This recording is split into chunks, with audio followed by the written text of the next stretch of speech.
दोस्तों नमस्कार, स्वागत है आपके YouTube चैनल में कैरे एग्ज़ाम। और आप सभी से अनुरोध है कि इस चैनल को आप सब्सक्राइब कीजिए और शेयर कीजिए। तो अभी हमने आपको सुबह ही आपको एक वीडियो दे दिया था जो कि हमने आपको पढ़ाया था फर्स्ट यूनिट। ठीक है, अब हम बात करेंगे आज सेकंड यूनिट का। ठीक है, 114 का। ठीक है, B.Ed 4th सेमेस्टर। अब हम बात करते हैं in service and pre service teacher education की, यानी कि सेवाकालीन एवं सेवापूर्ण अध्यापक शिक्षक की बात करते हैं। सबसे पहले हम पहला प्रश्न की तरफ चलते हैं। शिक्षा को जीवन पर्यंत चलने की प्रक्रिया को आधार प्रदान करते हैं। ठीक है, शिक्षा को जीवन पर्यंत चलने की प्रक्रिया को आधार प्रदान करते हैं। तो क्या प्रदान करते हैं? ज्ञान में वृद्धि करना, राजनीतिक में परिवर्तन लाना, सामाजिक एवं सांस्कृतिक परिवर्तन करना, यानी कि आपका उपयुक्त सभी। राइट आंसर आपके सामने डी होगा। ठीक है, नेक्स्ट क्वेश्चन आपके सामने। अध्यापक प्रशिक्षण की योजना का उद्देश्य भावी अध्यापक को शिक्षण क्रिया से संबंधित है। तो कौन कौन से संबंधित हैं? तो आपका होगा ऑप्शन ए सिद्धांतों से, ऑप्शन बी नियमों से, ऑप्शन सी तथ्य एवं विधियों के ज्ञान एवं बोध से। तो आपका राइट आंसर ऑप्शन डी बहुत उपयुक्त सभी। ठीक है, क्वेश्चन नंबर थर्ड। अध्यापक इतिहास को बनाने वाला होता है। किसी भी देश का इतिहास उसके विद्यालय में लिखा जाता है और विद्यालय अध्यापक के गुणों से परे नहीं रह सकता। यह कथन किसका है? H.G. वेल्स का। किसका है? H.G. वेल्स का है। उन्होंने कहा है कि अध्यापक इतिहास को बनाने वाला होता है, यानी किसी भी देश के इतिहास के विद्यालयों में लिखा जाता है। नेक्स्ट क्वेश्चन आपके सामने, क्वेश्चन नंबर 4।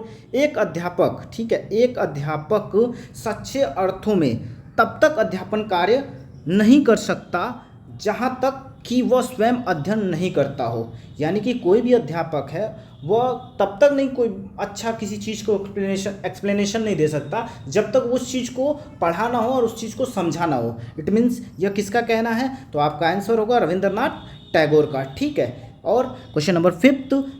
सेवारत अध्यापक शिक्षा एवं क्रियाबद्ध योजना है जिसका उद्देश्य अध्यापक के निरंतर विकास से है और इसमें अध्यापक का स्वयं एवं शैक्षिक विकास किया जाता है। यह कथन किसका है? तो आपका आंसर होगा M.B. बुच का है। ठीक है, M.B. बुच का है। Question number 6। ठीक है, क्वेश्चन नंबर 6 आपके सामने। वे समस्त क्रियाएं एवं पाठ्यक्रम, ठीक है, जिनका उद्देश्य सेवारत अध्यापक के व्यवसायिक गुणों को अस्थायी करना तथा उनमें इच्छा शक्ति एवं कौशलों का विकास करना होता है, अध्यापक शिक्षा के प्रत्यय में होता है। यह कथन कौन किसका है? तो केन का है। ठीक है, अब क्वेश्चन नंबर 7। सेवारत अध्यापक शिक्षा का लक्षण क्या होता है? पहला, व्यवसायिक ज्ञान प्राप्त करना, कौशल का विकास करना, और तीसरा ऑप्शन आपका क्या है? तो तीसरा ऑप्शन होता है आपके पास व्यवसाय के प्रति अभिवृत्ति उत्पन्न करना, यानी कि आपका राइट आंसर होगा उपयुक्त सभी। तीनों ये चीज़ें होती हैं। ठीक है, सेवारत अभिवृद्धि में। सेवारत अध्यापक शिक्षा का लक्षण नहीं है, तो आपका इनमें से कोई नहीं है। यानी कि लक्षण कौन कौन से हो सकते हैं? तो व्यवसाय में संबंध रखना, व्यवसायिक कौशल का विकास करना, शिक्षण व्यवसाय के प्रति अभिरुचि उत्पन्न करना। यह सेवारत अध्यापक शिक्षक का लक्षण नहीं है। ठीक है ना। नेक्स्ट क्वेश्चन आपके सामने, क्वेश्चन नंबर 9। सेवारत अध्यापक शिक्षा में व्यवस्था की जाती है, तो क्या की जाती है? सेमिनार की, सिम्पोजियम की, गोष्ठी की, यानी कि उपयुक्त सही। आपका राइट आंसर डी। ठीक है, सीखना जीवन पर्यंत होता है, यह अनुच्छेद किसका है? तो J.P. लियोनार्ड का है। ठीक है, option C is the right answer. क्या है? सीखना जीवन पर्यंत होता है। यानी कि reading in a service education पुस्तक किसने लिखी? Important question, reading in a service education पुस्तक किसने लिखी? तो याद रखिएगा I.J. पाटिल ने, M.B. बुच ने, M.N. पाल्सर ने, यानी कि उपयुक्त सभी। इसका राइट आंसर उपयुक्त सभी। स्कूल पर्सनल एडमिनिस्ट्रेशन कृति किसकी है? तो J.E. ग्रीन की है। विश्वविद्यालय आयोग का वर्ष 1949 में होता, जो राधा कृष्ण कमीशन के माध्यम से। ठीक है, आपको ये पिछले वीडियो में बताया गया था। Next question, question number 14। माध्यमिक शिक्षा आयोग, सेम रिपीट क्वेश्चन हो रहा है। 1952। भारतीय शिक्षा आयोग 1882। ठीक है, 1882 में है। वुड डिस्पेच का वर्ष कब था? तो 1854 था। 1854 था, मतलब सबसे पहले अंग्रेजों काल में भारत शिक्षा आयोग का वर्ष कब आया था? तो 1882 में आया था। ठीक है, भारतीय शिक्षा आयोग का, और फिर यही वुड डिस्पेच की वर्ष बताएं तो 1854 में आया था। क्वेश्चन नंबर 17, अध्यापक के परिशिक्षण की व्यवस्था को कितने रूपों में विभक्त किया जा सकता है? तो 2 परिशिक्षण की व्यवस्था की जा सकती है, ठीक है। क्वेश्चन नंबर 18, क्वेश्चन नंबर आपके सामने 18, वर्ष 1950 में परिशिक्षण संस्थाओं में प्रचारों की गोष्ठी कहाँ हुई? तो आपका राइट आंसर बड़ौदा में। कहाँ पे हुई? बड़ौदा में हुई, ठीक है। ऑप्शन राइट आंसर बड़ौदा में, ठीक है। माध्यमिक शिक्षा आयोग 1952 ने किन क्रियाओं की सिफारिश की जो परिशिक्षण संस्थाओं में दी जानी चाहिए? यानी पूरा शासन, पाठ्यक्रम, गोष्ठी एवं व्यावहारिक वाद विवाद। ऑप्शन ए एंड बी दोनों इज राइट, ठीक है। राष्ट्रीय शैक्षिक परिशिक्षण एवं अनुसंधान परिषद की स्थापना 1961, और इसी समय यही आपका क्या है, एनसीईआरटी का आपका स्थापना है 1961 में, ठीक है।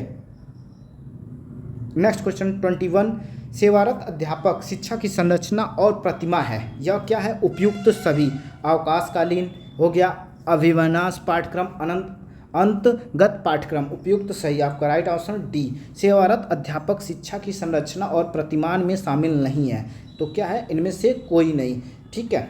सेवारत अध्यापक शिक्षा की संस्थाएं होती हैं तो राज्य की शिक्षा संस्थाएं, राज्य की विज्ञान संस्थाएं, अंग्रेजी शिक्षा का राज्य संस्थाएं। तो आपका राइट आंसर क्या होगा? डी, ठीक है। क्वेश्चन नंबर 24, सेवारत अध्यापक शिक्षा की संस्थाएं नहीं हैं तो इनमें से कोई नहीं है। कौन कौन हो सकते हैं? तो विस्तार सेवन विज्ञान, अध्यापक के पत्रकार, पाठ्यक्रम, गोष्ठियाँ, ठीक है। केंद्रीय अंग्रेजी शिक्षा संस्थान स्थित है हैदराबाद में। कहाँ पर स्थित है? तो हैदराबाद में स्थित है। Option A is right answer. केंद्रीय अंग्रेजी शिक्षा संस्थान स्थित है हैदराबाद में। चंडीगढ़ का अंग्रेजी शिक्षा संस्थान किन राज्यों को सेवा प्रदान करता है? तो उपयुक्त सभी। कहाँ पे क्या प्राप्त करता है? उपयुक्त सभी प्राप्त करता है, ठीक है। उपयुक्त सभी है। अब नेक्स्ट क्वेश्चन आपके सामने, हिमाचल प्रदेश, ठीक है, हिमाचल प्रदेश का जो चंडीगढ़ का अंग्रेजी शिक्षा संस्था किन राज्यों में सेवा प्रदान करता है? तो उपयुक्त सभी है, पंजाब, हरियाणा, हिमाचल प्रदेश। देश में कितने महाविद्यालय में पूर्ण रूप से प्रसार सेवा केंद्र खोले गए हैं? तो टोटल कितने हैं? 104, यानी कि 104 ऐसे केंद्र खोले गए हैं जो पूर्ण रूप से प्रसार सेवा केंद्र हैं। केंद्रीय शिक्षा संस्था कहाँ है? नई दिल्ली में। आप सभी को ये बात पता होगा, ठीक है। क्वेश्चन नंबर 29, तो आपके सामने 29 क्वेश्चन, सेवारत अध्यापक शिक्षा की समस्याएं क्या हैं? तो आपके पता ही है आपको, उद्दीपकों की कमी, इच्छा शक्ति की कमी होना, प्रेरणा की कमी होना, ठीक है। तो यानी आपका राइट आंसर डी, ठीक है। सेवारत अध्यापक शिक्षा से संबंधित समस्याएं नहीं हैं, तो आपका समस्याएं नहीं है तो उसमें आपका आएगा उपयुक्त में से कोई नहीं। Option D is the right answer. 31, सेवारत अध्यापकों की शिक्षा को विकास के लिए प्रयोग में लाए जाने वाले व्यवहारिक सुझाव क्या क्या हो सकते हैं? तो अब आपका आंसर आपके सामने, उपयुक्त सभी, प्रसार की आवश्यकताएं, विभिन्न एजेंसियों का सहयोग, निरीक्षकों की भूमिकाएं, ये सभी चीज़ें सेवारत अध्यापकों को की सेवाओं को विकास के लिए उपयोग में लाया जा सकता है या प्रयोग में लाया जा सकता है, यह व्यवहारिक सुझाव है, ठीक है। क्वेश्चन नंबर 32, सेवारत अध्यापकों की शिक्षा के विकास के लिए प्रयोग में लाए जाने में व्यवहारिक सुझाव नहीं है, तो नहीं क्या है? इनमें से कोई नहीं है। Option D is the right answer. 33, शिक्षा की विशेषताएं क्या हैं? शिक्षा की विशेषताएं क्या हैं? निरंतर विकास की प्रक्रिया, जीवन पर्यंत चलने वाली प्रक्रिया, सामाजिक परिवर्तन का सशक्त साधन, ये सभी क्या है? शिक्षा की विशेषताएं हैं, निरंतर ये चलती रहती हैं। सेवारत अध्यापक का शिक्षक का उद्देश्य क्या है?